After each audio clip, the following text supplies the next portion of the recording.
각 동네 사람들이 예수께로 나와 큰 무리를 이루니 예수께서 비유로 말씀하시되 씨를 뿌리는 자가 그 씨를 뿌리러 나가서 뿌릴새 더러는 길가에 떨어짐에 밟히며 공중의 새들이 먹어버렸고 더러는 바위 위에 떨어짐에 싹이 났다가 습기가 없으므로 말랐고 더러는 가시떨기 속에 떨어짐에 가시가 함께 자라서 기운을 막았고 더러는 좋은 땅에 떨어짐에 나서 100배의 결실을 하였느니라. 이 말씀을 하시고 외치시되 들을 귀 있는 자는 들을지어다. 제자들이 이 비유의 뜻을 물으니 이르시되 하나님의 나라의 비밀을 아는 것이 너희에게는 허락되었으나 다른 사람에게는 비유로 하나니 이는 그들로 보아도 보지 못하고 들어도 깨닫지 못하게 하려 함이라. 이 비유는 이러하니라. 씨는 하나님의 말씀이요 길가에 있다는 것은 말씀을 들은 자니 이에 마귀가 가서 그들이 믿어 구원을 얻지 못하게 하려고 말씀을 그 마음에서 빼앗는 것이요 바위에 있다는 것은 말씀을 들을 때에 기쁨으로 받으나 뿌리가 없어 잠깐 믿다가 시련을 당할 때에 배반하는 자요 가시떨기에 떨어졌다는 것은 말씀을 들은 자이나 지내는 중 이생의 염려와 재물과 향락의 기운이 막혀 온전히 결실하지 못하는 자요 좋은 땅에 있다는 것은 착하고 좋은 마음으로 말씀을 듣고 지키어 인내로 결실하는 자니라. 아멘. 농부가 봄에 씨를 뿌리고 열심히 하면 가을에 많은 수확을 얻게 됩니다. 또 과수원에서 과일나무를 심고 몇 년 동안 애를 쓰고 수고하면 또 많은 과일을 얻게 됩니다. 사업과 신문도 사업장을 열어서 열심히 노력하고 있으면 사업에 많은 결실을 얻게 됩니다. 무슨 일이든지 수고하고 있으면 결실하게 됩니다. 그런데 여러분 한번 생각해 보십시다. 내가 예수를 믿고 나서 내게는 어떤 수확이 있는가? 이 바쁜 세상 가운데 여러분 시간 내서 주일날 나와 예배 드리고 없는 살림 가운데 구별해서 하나님께 헌금하게 되고 또 힘든 가운데서 내가 주 앞에 헌신하고 또 깨어서 기도했는데 내가 과연 예수 믿고 나서 내게는 어떤 결실이 있는가? 한번 생각해 보신 적 있으십니까? 최근에 저는 내가 예수 믿고 나서 내 삶 가운데 어떤 좋은 일이 있는가를 생각하게 되었습니다. 여러분도 교회 나오면서 아무 생각 없이 그냥 나오기보다는 내가 예수 믿고 내가 헌신하고 섬기는 가운데 내게 무슨 결실이 있는가를 한번 생각해 봐야 되지 않겠나는 생각이 듭니다. 내가 예수 믿고서 믿져서는 안 됩니다. 옛말에 아침에 떡도 싸야 산다는 말이 있는 것처럼 내가 예수 믿어서 무슨 소득이 있는가 한번 생각해 봐야 된다는 거예요. 제가 보니까 예수 믿고 나서 대박 난 사람들이 참 많이 있습니다. 그런데 예수를 믿었지만 아무 결실 없이 헛수고만 하는 사람들이 있더라고요. 그렇다면 오늘 말씀을 통해서 우리가 한번 점검해 봐야 되지 않겠는가? 왜 똑같이 예수 믿었는데 어떤 사람은 대박나고 기쁨과 감사가 넘치는 반면에 어떤 사람은 헛수고만 하고 지치고 고나고 교회 나오기 힘든가? 오늘 말씀은 그걸 이야기해 주신 거예요. 오늘 본문의 말씀은 우리가 잘 알다시피 예수께서 4가지 땅에다가 씨를 뿌린 내용을 이야기합니다. 왜 이런 말씀을 하셨을까? 예수님 당시도 우리처럼 예수님을 따라다니면서 대박난 사람이 있는가 하면 예수님을 따라다녔음에도 불구하고 아무 수확 없이 헛고생하는 사람을 주님께서 보셨기 때문에 예수 믿어도 기쁨이 없고 수확이 없고 헛수고한 것만 같은 사람이 있다면 너희가 내가 하는 말을 들으라는 말씀 가운데서 이 말씀을 하신 것 같습니다. 결국 오늘 본문의 말씀을 통해서 주신 결론적인 말씀은 씨의 문제가 아니라 밭의 문제였어요. 씨라고 하는 것은 말씀인데 말씀의 문제가 아니라 말씀을 받아들인 마음밭이 문제라고 하는 것입니다. 말씀은 씨와 같은 것입니다. 그래서 이 씨가 좋은 밭에 뿌려지게 되면 대박을 나게 되지만은 만질만질한 땅이라든가 바위라든가 가시떨기 하게 되면 씨가 아무리 좋은 씨를 뿌렸더라도 그 밭이 좋지 않기 때문에 자라지 못하게 되고 헛수고하고 노력이 허탕이 되게 된다는 말씀입니다. 여러분이 교회를 다니고 예수를 믿지만은 어떤 마음으로 과연 교회에 나옵니까? 내가 예수를 믿고 있지만은 내 마음밭이 돌짝밭 같은 마음이면 10년, 20년 믿어도 결실하지 못합니다. 내 마음이 바위와 같고 길가 같은 밭이면 아무리 수고하고 애써도 헛것일 수밖에 없습니다. 그래서 예수 믿을 때 다른 사람들에 대해서 내가 좋은 마음, 세상에 대해서 좋은 마음을 갖고 믿어야지 내 삶 가운데 대박나고 좋은 결실을 맺는 거지. 교회 나올 때 내 마음이 좋은 밭이 아니면, 세상에서 좋은 마음밭이 아니면 내가 예수 믿은 지 몇십 년 되고 직분을 어떻게 받아도 헛수고일 수밖에 없다고 하는 것입니다. 그래서 오늘 본문의 말씀은 그 이야기를 하시는데, 오늘 본문 누가복음 8장 15절 말씀, 누가복음 8장 15절 말씀 우리 다 같이 한번 읽어보겠습니다. 시작. 좋은 땅에 있다는 것은 착하고 좋은 마음으로 말씀을 듣고 지키어 인내로 결실하는 자니라. 아멘. 다시 한번 읽어보겠습니다. 시작. 좋은 땅에 있다는 것은 착하고 좋은 마음으로 말씀을 듣고 지키어 인내로 결실하는 자니라. 아멘.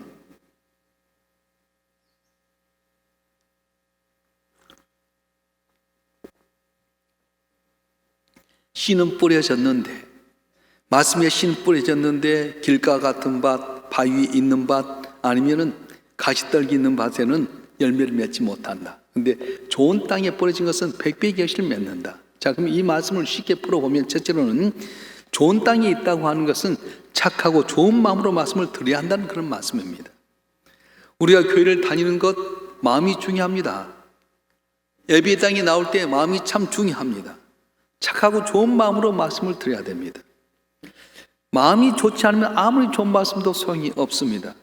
아무리 좋은 씨가 떨어진다 하더라도 마음밭이 돌짝이라든가 가시떨기나 바위면은 좋은 씨앗을 맺을 수 없다고 하는 것입니다. 그래서 우리가 말씀을 할 때 잘 들어야 됩니다. 삐딱한 마음 갖고 들으면 어렵습니다. 오늘 설교가 왜 저러지? 서론이 좀 잘못됐다. 예화가 너무 많다. 그러면 어렵습니다. 또 편견을 가지고 들으면 안 됩니다. 이건 나한테 들으란 소리 아니야? 혹시 저번에 무슨 사건인데 이걸 그거 갖고 이야기하는 거 아니야? 편견을 갖고 들으면 안 됩니다. 예수님께서 나사렛에 가서 말씀을 전하려고 하는데, 기적을 베풀려고 하는데 나사렛 사람 편견을 가졌어요. 예수가 누구냐? 목수의 아들, 요셉의 아들 아니냐? 그의 형제도 우리에게 있다. 그러면서 예수를 받아들이지 않았어요. 제일 먼저 가서 기적을 베풀고 싶은데도 불구하고 편견을 가지니까 결국 예수님께서는 기적을 베풀지 않고 떠나버리고 말았습니다. 의심을 가지면 안 됩니다. 말씀을 때 정말로 될까? 병든 자가 낫을 수 있어? 기적이 일어날 수 있어? 나도 잘 될 수 있어? 의심하면 안 된다는 것입니다. 하나님의 말씀을 받을 때 엄중한 마음으로, 겸손한 마음으로 아멘으로 받아들여야 됩니다. 그동안 예수를 믿는데도 불구하고 아무 소득이 없다면, 시작은 좋았는데 나중에 가면 갈수록 안 된다고 한다면 내가 어떤 마음으로 말씀을 받았는 걸 봐야 됩니다. 똑같은 땅, 가나안 땅을 바라보았는데 10명의 정탐꾼은 삐딱한 마음으로 봤습니다. 가서 보았더니 안악 자손이 있더라. 철병거 가졌더라. 오늘 그들 앞에 메뚜기가 갔더라. 우리 이곳에 내서 우리를 죽이려 하는가? 불평불만하면 다 죽고 말았어. 그런데 여호수아 갈렙이 똑같은 땅을 봤는데도 불구하고 좋은 마음으로 봤어. 하나님께 우리에게 주시고자 한 말씀 그대로다. 약속의 땅, 적과 꿀이 흐른 땅이다. 비록 철병거 가지고 안악 자손이 있어 하나님이 우리에게 주신 대로 전 우리의 밥이 될 거다. 그러면 그대로 되게 된다는 것입니다. 사랑하는 성도 여러분, 그래서 우리는 신앙생활 때 마음이 좋아야 돼요. 말씀을 들으면 그대로 받아야 돼요. 그리고 말을 잘해야 돼요. 안에 있는 것이 밖으로 나오게 됩니다. 그래서 교회 나와서 보게 될 때 긍정적인 말, 칭찬한 말, 자랑한 말, 나보다 더 낫게 여긴 말을 해야 돼요. 왜 교회 나와서 계속 은혜 받는다 하면서도 안 되는 겁니까? 보면 그들 말을 들으면 알아요. 남에 대해서 비판하고요, 남에 대해서 나쁜 말 하고요. 그래서 우리 교회는 시작할 때부터 칭찬하는 교회, 자랑하는 교회, 남을 나보다 더 낫게 여기는 교회, 말을 잘하자는 운동을 시작이 됐어요. 할렐루야. 너희가 내 말하는 것을 내가 들은 대로 복을 준다고 말씀하셨어요. 그래서 우리가 신앙생활 하면서 내 삶 가운데 복받지 못한 이유가 뭐냐면은 말씀을 받을 때 진지하게 겸손하게 받아들여야 될 텐데 내 마음밭이 틀어졌습니다. 삐딱하게 되고 불평하고 불만하고 낙심하면 아무리 좋은 말씀이 떨어져도 결실하지 못하게 된다고 말씀하셨어요.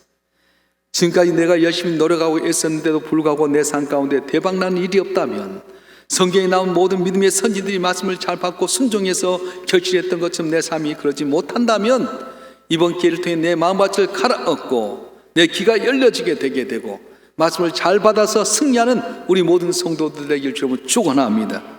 축원합니다. 두 번째로, 좋은 밭에 뿌려졌다고 하는 것은 말씀을 듣고 지키라는 거예요. 하나님의 말씀은 단순한 지식이 아닙니다. 세상에 얻지 못한 지식을 이곳에서 얻으려고 하는 것 아닙니다. 지키라고 말씀을 주신 것입니다. 하나님의 말씀을 듣고 거기에 머물러 버리면 안 됩니다. 은혜 받았다고 한다면 그 말을 지키려고 노력해야 됩니다. 각오를 하고 해야 됩니다. 기도해야 할 뿐이지 기도하지 않으면 하나님께 기도하는 상황으로 몰고 갑니다. 내가 평안하다고 기도 안 하죠? 그러면 평안해서 깨뜨려 버리는 거예요. 물질이 부유하다고 세상 즐기죠? 그러면 기도하게끔 물질을 없애게 만들어 버리고요. 건강하다고 함부로 살다가 건강 잃어서 기도하게 만드는 거예요. 그래서 우리가 기도해야 되는데 쉬지 말고 기도하라고 했는데도 불구하고 기도하지 않으면 하나님께서 기도하는 상으로 몰고 갈 때가 있다는 것입니다. 우리에게 예수 믿어도 소득이 없는 이유는 뭡니까? 말씀을 들었음에도 불구하고 지키지 않기 때문에 그렇습니다. 하나님께서 십계명을 우리에게 주셨습니다. 십계명을 준 이유는 뭐냐면은 복받게 하기 위해서. 그래서 십계명은 구원받기 위한 조건이 아니에요. 십계명은 예수 잘 믿는 사람이, 하나님의 백성들이 잘 믿게 하기 위한 거예요. 첫째 계명이 무엇입니까? 나 외에 다른 신을 두지 말라고 말씀하셨어요. 하나님만이 나의 하나님이신데 하나님 외에 너무 많은 신을 두고 있습니다. 내 아내가, 내 자녀가 내 우상이 되어버렸습니다. 물질이 나의 신이 되어버렸어요. 권력이 나의 신이 되어버렸어요. 그걸 따라가다 보니까 결국은 내 삶 가운데서 열매를 맺지 못할 때가 많습니다. 안식일을 기약하여 거룩한 날을 지키라고 말씀합니다. 다시 말하면 지금 예수께 십자가에 못 박혀 주가 3일 만에 사는 거룩한 날 주일을 지키라고 말씀하셨어요. 그런데 이 주일을 거룩한 날로 지키지 않습니다. 그냥 한 귀로 듣고 한 귀로 흘러버리다 보니까 복받을 사람들이 복받지 못합니다. 넌 11조를 하라고 말씀하셨어요. 하나님이 시험하면 정녕 너희는 죽으려 했는데 말라기 3장에 보면 내가 하나님을 시험해보라. 11조로 나를 시험해봐라. 내가 복을 주라 안 주라 보라고 말씀하셨어요. 하나님께 돈이 없어서 11조 하는 건 아닙니다.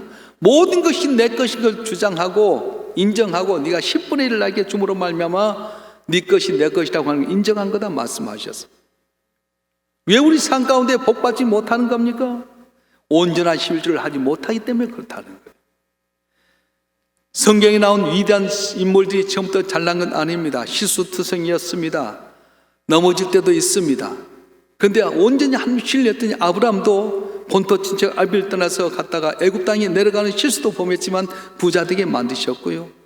이삭도 가문 가운데서 다 끝날 것 같은데 풍요로운 애굽 땅을 향해 가려고 하는데 이삭아 머물러라 내가 내게 복을 주리라. 그래서 가문 들었던 땅에서 농사할 때 100배의 복을 받는 역사가 있었어요.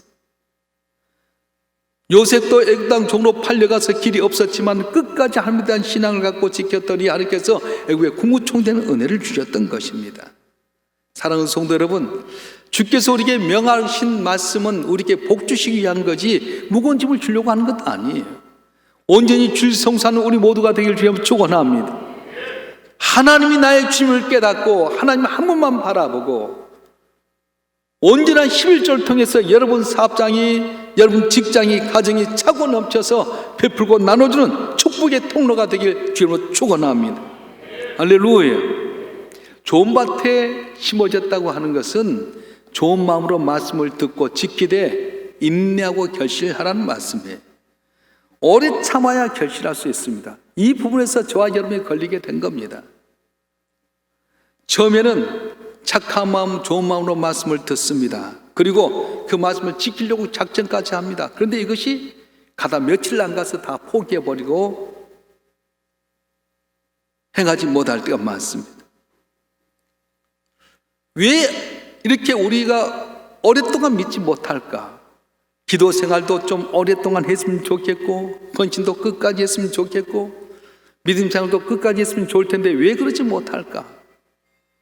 그것은 내가 어느 정도 해봤다 눈에 보이는 결실이 없으면 실망하고 낙심하기 때문에 그렇습니다. 예를 들어서 여러분들이 몸의 건강을 위해서 아이고, 내가 헬스장에 가서 헬스를 끊어야 할 거야. 1년 것을 딱 끊었어요. 1년 것 끊으면 30%만 내도 되잖아요. 그래서 딱 30%만 내고, 야, 내가 운동해야겠다 하는데 한 달 다니다 끝나버려. 여러분, 살 빼려고 막 노력했는데요, 노력도 안 되니까 눈에 보여야죠. 저울에 올라가서 한 100g이 빠지든가 1kg가 빠진가 그러면 계속 신나서 할 텐데, 며칠 동안 운동하고 했는데도 불구하고 몸 변화가 없으면 포기해버리잖아요. 끝까지 해야 되는 거예요. 제가 잘 아는 목사님이 올해 1월달 자기 교회에서 이제 우리 모임 가운데 예배를 드렸어요. 근데 2021년도 주제가 도전하자, 이런 거였어요. 그러니까 주일 성수한데 도전하자, 11조에도 도전하자, 건강에도 도전하자. 그래서 자기가 도전하자고 해서 1m 85에 몸이 100kg가 넘는 거구인데 몸을 너무 단단해. 살이 절대 안 빠지는 거예요. 먹으면 살이 찌는 거예요. 그래서 자기가 10,000보씩 걸어야 되겠다. 그렇게 걸었어요. 근데 한 달 지나서 저하고 이제 만났는데, 한 달 동안 10,000보씩을 걷는데 500g밖에 안 빠졌대. 전혀 태가 안 난대. 그래도 하겠다고 했더니 어제 만났어요. 어제 만나서 이야기하는 가운데 3kg가 빠졌대. 4개월 동안 한 번도 빠지지 않고 단 하루 빠지대. 비가 오는 날은 어떻게 하냐, 자기 교회 안에 있는 예배당 뺑뺑뺑 돌면서 10,000보를 시키려고 했더니 3kg 빠졌다. 그러면서 하신 말씀이 뭔지 끝까지 해야지 눈에 안 보인다고 포기하면 안 된다는 거예요. 그렇습니다. 누구니 다 기도하기를 원합니다. 그런데 기도했다고 해서 안 되면 포기해버리잖아요. 여러분, 자녀를 위해서 한 달간 기도했다가 자녀가 잘 되면 기도 안 할 사람이 어디 있습니까? 기도하지요. 근데 기도를 1년 해도 응답받지 못할 때가 있어요. 내 남편이 예수 믿게 해달라고 기도했는데 1년, 2년, 3년 해도 변화되지 않습니다. 내 자식이 내 예수 안에 믿게 해달라고 기도했는데도 불구하고 응답이 없을 때가 있습니다. 그런데 낙심하지 마세요. 포기하지 않으면 열매를 거둘 때가 있다고 말씀하셨어요. 할렐루야. 여러분들, 봉사도 마찬가지예요. 한두 번 봉사했다고 내 삶 가운데 변화가 없다고 포기하면 안 됩니다. 꾸준히 봉사하고 헌신하고 누가 알든 모르든 그렇게 할 때 은혜가 임하게 되는 거지 그냥이 아니라고 하는 것입니다. 공부도 마찬가지입니다. 우리 학생 때 경험했지만 일주일 동안 딱 공부해가지고 성적 오르면 다 해야 되죠. 근데 그렇게 되는 건 아니에요. 신앙생활도 마찬가지입니다. 큰 마음 먹고 새벽기도 나왔습니다. 일주일 동안 하고 2주일 동안 했는데 내 삶 가운데 응답이 없으면 포기해버릴 때가 많습니다. 근데 여러분, 기도가 일주일 만에 응답되고 한 달 만에 기도되고 절대 그렇지 않아요. 어쩔 때는 갈멜산에 당장에 응답될 때도 있지만 엘리야가 간절히 머리를 무릎 속에 엮고 일주일 동안 7번이나 기도했던 것처럼 기다려야 할 때가 있다는 거예요. 우리가 선한 일을 행할 때도 마찬가지입니다. 내 힘대로 다 된 것 아니에요. 내가 선한 일을 했다고 한두 번 해보고 낙심하고 포기한 것이 아니라 끝까지 하겠다 열매를 맺습니다. 창세기 21장에 보게 되면 아브라함이 아들 이삭을 낳게 됩니다. 몇 살 때 낳냐? 100살 때 낳았어요. 아들 주겠다고 한 약속이 언제 했습니까? 75살 때였습니다. 무려 25년을 기다립니다. 물론 기다리다 못해서 86세 때 하가를 통해서 이스마엘 아들을 낳았지만은 끝까지 하면 약속의 말씀 붙들고 있던 100세 때 이삭이라는 아들을 낳는 복을 받았어요. 그렇습니다. 성경에 들어가면 믿음의 선진들이 다 기다림이었어요. 모세는 40년 동안 기다렸고요. 다윗 같은 성군도 13년을 기다리고 요셉도 13년 기다립니다. 우리가 하나님 앞에 나왔을 때 성실한 마음으로, 좋은 마음으로 말씀 듣고 지키려고 하는데 응답받기까지 어떤 기다려야 될 때가 있다는 거예요. 오래전에 일본 최고의 명문 공대를 스스로 졸업한 천재 학생이 있었습니다. 교수과 선배들은 대학원에 진학이 해서 이 학계의 거두가 됐으면 좋겠다. 근데 그 다 물리치고 지금 취업하겠다고. 그래서 그 당시에 마쓰다 전기회사에 입사 원서를 냈습니다. 초등학교 때 지금까지 수석을 놓쳐본 적이 없어요. 하는 때마다 1등을 했어요. 거기 내놓고 이제는 자기도 1등으로 합격할 줄 알았는데 합격자 발표 날 딱 보니까 이게 웬일입니까? 명단이 없는 거 있잖아요. 나는 모든 조건이 뛰어나고 면접도 잘했으니까 당당히 1등으로 합격할 것이라고 생각했는데 합격자 명단이 없는 거예요. 당당하게 들어갔다 힘이 쭉 빠져 나오는데 합격했다고 환호성을 지르는 합격자 그 가족들을 뒤로 한 채로 덜레 집으로 돌아왔어. 난 지금까지 1등을 놓쳐본 적이 없는데, 이 회사 내가 당연히 최우수 성적으로 들어갈 줄 알았는데 이거 왜 말인가? 그러면서 낙심한 나머지 수면제를 틀어서 삼켜버렸어. 근데 그 수면제를 먹는데 영원히 일어나지 못했습니다. 다음날 아침 가족들은 숨을 거둔 그를 발견하고 큰 슬픔에 빠져서 오열하고 있는데 마치 급한 전보가 왔어요. 보니까 합격 통지서였습니다. 자신이 예상했던 대로 단서보다 월등한 실력으로 수석으로 입사를 됐어요. 그런데 이 입사 서류를, 합격자 발표를 수석으로 합격했다는 걸 보내기 위해서 옆으로 빼놓고 나서 미처 거기에 올려놓지 못하고 일반 사람들만 합격 통보를 해놓고 올려놓고 이사를 못했던 거예요. 당시 이 사건은 일본사에서 큰 화제가 되었고 회사의 실수로 천재적인 사람이 죽었다는 비난 보도가 연일 쏟아졌습니다. 그 천재 청년은 자존심 때문에 삶을 포기해버린 사람이 되었습니다. 세월이 흘러서 이 사건이 잊혀지만 해졌을 때 한 기자가 마스다 코노스케 회장을 찾아가서 인터뷰하면서 그때 합격했던 사람을 합격 통지 못해서 자살했던 사건 있지 않습니까? 어떻게 생각하십니까? 물었어요. 그때 마스다 코노스케 회장이 이런 말을 했습니다. 당시 회사의 실수로 말미암아서 사회적 무리익힌 점에 사과를 합니다. 장래가 촉망된 청년의 죽음은 참으로 안타까운 일이었습니다. 그렇지만 회사로서는 다행스러운 일이었습니다. 깜짝 놀랐어요. 아니 그 천재가 죽었는데 뭐가 다행입니까? 했더니 그 회장이 이렇게 말을 했어요. 단 한 번의 실패를 이겨내지 못할 정도로 심약한 사람이라면 다음 중역이 되었을 때 만약 회사에 위기가 봉착했을 때 모든 걸 쉽게 포기함으로 회사에게 더 어려움을 줄 수 있었기 때문에 오히려 우리 회사에 오지 못한 것이 우리 회사는 다행이었습니다. 그렇게 이야기했다는 거예요. 발명왕 에디슨 전구를 발명하니까 2000번 이상의 시행착오를 거쳐서 전구를 발명했습니다. 보통 사람 같은 한두 번 하다가 실패했다고 포기해버렸을 텐데 발명왕 에디슨 무려 2000번이나 실험을 통해서 실패를 통해서 전구를 발견했습니다. 우리 믿는 성도 마찬가지입니다. 한두 번 기도하고 한 달, 두 달 해보고 안 된다고 포기하고 낙심하니까 대박 나지 못하는 거예요.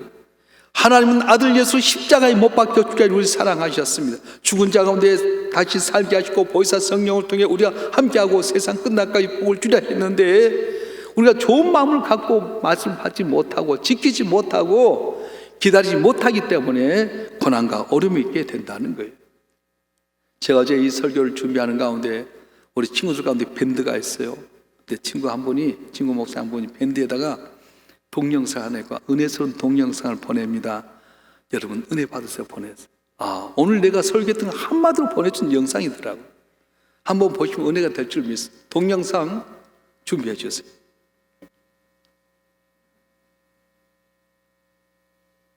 저는 남편이 없어요. 볼륨을 좀 키워요. 처음부터 남편이 없었으면 참 고마웠겠지만 그렇게 어렵게 살았어요. 너무 열심히 살고 정말 죽도록 일을 하고 살았어요. 그래서 일주일에 하루는 쉴 수 있는 날이 저에게도 오게 됐어요. 우리 아버지는 일주일에 하루는 남을 위해서 사는 게 사람같이 사는 거다라고 가르치셨어요. 그래서 제 딸을 데리고 가까이 있는 보육시설에 자원봉사를 하러 갔는데 거기에서 한 남자아이를 만나요. 그 아이는 두 다리도 없어요. 오른손도 없어요. 다른 애들 기차놀이 할 때 그 아이는 혼자 피아노 밑에 들어가서 손가락 빨고 있던 아이였어요. 그러나 우리에게는 그 아이 없는 것보다 있는 게 너무 많게 느껴졌어요. 그 아이와 1년을 쭉 지켜봤었는데 2년이 8살 때 엄마 나는 8년 동안 엄마한테 사랑을 받았잖아. 그러니까 엄마 8년 동안 이 아이 사랑해주면 안 돼? 이 아이는 우리가 아니면 데려갈 사람이 없는 것 같아. 엄마 내가 도와줄게. 내 동생 했으면 좋겠어. 그렇게 해서 입양이라는 방법을 통해 제 아들이 되었습니다. 우리 딸에게 동생이 됐습니다. 그렇게 사랑한 동생이 야입니다. 아이 아이를 먹여야 했어요. 입혀야 했어요. 가르쳐야 했어요. 제 아들은 두 다리가 없기 때문에 의족이라는 높은 신발을 신겨서 친구들하고 놀게 해야 했어요. 세상에 세워야 했어요. 1년에 한 달 이상은 수술을 해야 돼서 병원에 있고 일주일에 두세 번은 병원을 다녀야 되니까 정규직은 생각할 수도 없어서 막노동을 하고 그렇게 살았던 거예요. 현장에서 청소 일을 하다 보니까 시간을 못 맞춰서 아이가 학교 갈 때 늦게 왔어요. 집에 오니까 애가 없는 거예요. 이 누나가 동생을 포대기로 업고 학교를 간 거예요. 그것도 화장실에서 울고 있는 거예요. 은하야, 너 왜 여기 있어? 엄마 금방 온다고 했잖아. 동생 놓고 학교 가면 되잖아. 아니야 엄마, 혹시 나 없을 때 얘가 위험한 거 만지면 어떡해. 그래서 내가 업고 왔어. 근데 왜 화장실에 있어? 엄마, 사실은 친구들이 놀렸어. 뭐라고? 은하 동생 병신이라고, 같이 놀지 말라고, 재수 없다고. 그 아이를 받아서 오면서 괜찮아, 장애인인 거 죄 아니야. 장애인으로 태어난 거 죄 아니야. 그러니까 들어가서 공부해. 지 동생 친구들이 안 놀아줍니다. 어떤 엄마가 얘랑 놀지 마! 문을 쾅 닫았는데 그 문에 아이 손이 낀 거예요. 얼마나 아팠겠어요. 울고 절규하는 그 동생을 집에다 갖다 놓고 그 여자 집으로 쫓아가서 마루에 퍼질러져 앉아가지고 울은 거예요. 우리 엄마가 그랬는데요. 가난한 거 죄 아니래요. 못생긴 것도 죄 아니래요. 장애인으로 태어난 것도 죄 아니라고 그랬어요. 열심히 안 사는 게 죄예요. 우리 동생한테 왜 그러세요? 우리 동생 전염병 아니거든요. 그 딸은 결혼을 했고요. 사랑하는 우리 사위 윤효식 군과 아직까지 이렇게 이쁜 저를 조만간에 할머니로 만들어줄 것 같습니다. 그 누나의 지극정성 사랑을 받은 제 아들입니다. 대한민국 국가대표 수영선수 김세진입니다. 이 아이는 5살 때 5km 마라톤을 완주했고요. 걷는 것도 불가능했던 그런 아이가 일어서서 9살 때 10km 마라톤을 완주했고요. 만 15살에 성균관대학교 역대 최연소 전 학년 장학생으로 입학을 했어요. 장애인이라서 주는 장학금이 아니에요. 성적이 좋아서 받는 장학금입니다. 네. 엄마, 비록 나는 사는 게 힘들었지만 내 동생들이 살 세상은 힘들지 않는 세상으로 바꾸고 싶어요 라고 이야기하면서 지금 이 순간에도 물속에서 훈련을 하고 있습니다. 아시안게임을 앞두고 열심히 훈련하고 있는 제 아들입니다.